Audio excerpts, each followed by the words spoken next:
Drama serial چال باز کی اگلی قسط میں ہم دیکھیں گے کہ عنایا کی والدہ اس کی حرکتوں کو جان چکی ہیں اور یہی سب سوچ سوچ کر بیمار ہو گئی ہیں۔ ان کی یہ حالت دیکھ کر ان کے شوہر کو شک ہو جاتا ہے کہ کوئی نہ کوئی معاملہ ضرور ہے۔ وہ اپنی بیوی کے پاس آتے ہیں اور کہتے ہیں کہ کیا تم مجھ سے کچھ چھپا رہی ہو، جس پر وہ چپ سی ہو جاتی ہیں۔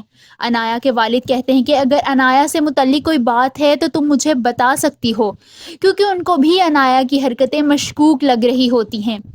دوسری جانب عاشر اور اشل کی منگنی ہو جاتی ہے۔ منگنی والے دن اشل انتہا سے زیادہ خوبصورت لگ رہی ہوتی ہے اور یہ سب بھی عائزہ سے برداشت نہیں ہوتا، مگر جب اسے اسد کہتا ہے کہ تمہارا امیج صرف تمہارے اپنے سسرال ہی میں نہیں بلکہ اپنی دیورانی یعنی اشل کے گھر بھی بہت اچھا ہو گیا ہے، تو یہ سب کچھ سن کر عائزہ خوش ہو جاتی ہے۔ اشل اور عاشر کی منگنی ہو جاتی ہے، مگر اس منگنی میں ایک اور ایسا انسان موجود ہوتا ہے جسے دیکھ کر عائزہ چونک جاتی ہے، اور وہ ہوتا ہے شایان، وہی شایان جس کو عنایا یعنی اس کی بہن پسند کرتی ہے۔ عائزہ حیران ہو جاتی ہے اور اپنی بہن سے کہتی ہے کہ تم نے شایان کو کیوں بلایا، جس پر عنایا غصے سے کہتی ہے کہ اس دن والی ریسٹورنٹ کی حرکت پر آپ کو لگتا ہے کہ وہ میرے کہنے پر یہاں آئے گا؟ عائزہ مزید پریشان ہو جاتی ہے کہ اگر اسے عنایا نے نہیں بلایا تو کس نے بلایا ہے۔ وہ یہی سب سوچ رہی ہوتی ہے جب اسد آتا ہے۔ جیسے ہی اسد اسے ہاتھ لگاتا ہے وہ ڈر جاتی ہے۔ اسد کہتا ہے کہ تم اتنا چونک کیوں گئی ہو؟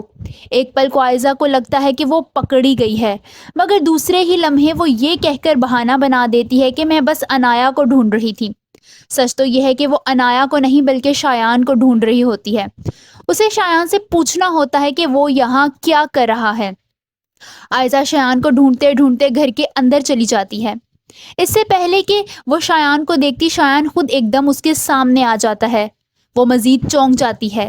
شایان طنزیہ مسکراتے ہوئے کہتا ہے کہ آپ مجھے ڈھونڈ رہی تھیں؟ عائزہ غصے سے کہتی ہے کہ تمہارا مسئلہ کیا ہے؟ تم کیوں یہ سب کچھ کر رہے ہو؟ شایان کہتا ہے کہ مجھے آپ سے مسئلہ نہیں ہے، مجھے اس گھر سے مسئلہ ہے۔ شاید شایان کو عاشر اور اشل سے مسئلہ ہوتا ہے اور وہ عنایا اور عائزہ کو اپنی چال کے لیے استعمال کر رہا ہوتا ہے۔ شایان کا مقصد کچھ اور ہے، وہ اشل اور عاشر کا گھر برباد کرنے کی کوششوں میں ہے، اور وہ جانتا ہے کہ اس کے ہاتھ اس گھر کی کمزوری یعنی عائزہ لگ گئی ہے۔ وہ عائزہ کو خوب بلیک میل کرتا ہے۔ منگنی سے فارغ ہو کر سب لوگ بیٹھے ہوتے ہیں جب عائزہ اندر آتی ہے، جس پر اشل وہاں بیٹھے شایان سے کہتی ہے کہ شایان ان سے ملو، یہ عائزہ بھابی ہیں۔ شایان کہتا ہے کہ میں ان سے مل چکا ہوں۔ اسد چونکتے ہوئے اسے دیکھتا ہے اور پوچھتا ہے کہ کہاں ملے؟ وہیں عائزہ بات ٹال دیتی ہے، مگر اندر سے اچھا خاصا ڈر جاتی ہے۔ اس طرح ہم دیکھتے ہیں کہ عنایا کو شایان اگنور کر رہا ہے اور عنایا سے یہ سب کچھ برداشت نہیں ہوتا۔ وہ شایان کے پیچھے پیچھے آتی ہے اور اس کی منتیں کرتی ہے، جس پر وہ اسے روتا دھوتا چھوڑ کر وہاں سے چلا جاتا ہے۔ تبھی روحان وہاں آتا ہے اور عنایا کو روتا ہوا دیکھ کر پریشان ہو جاتا ہے۔ وہ اسے کہتا ہے کہ آؤ ہم آئس کریم کھانے چلتے ہیں، جس پر وہ اسے منع کرتی ہے۔ روحان ضد کرنے لگتا ہے، جس پر عنایا غصے میں آ کر ایک زوردار تھپڑ اسے مار دیتی ہے اور چلانے لگتی ہے۔ روحان سنسا ہو جاتا ہے کہ یہ سب کچھ اس کے ساتھ کیا ہو گیا ہے۔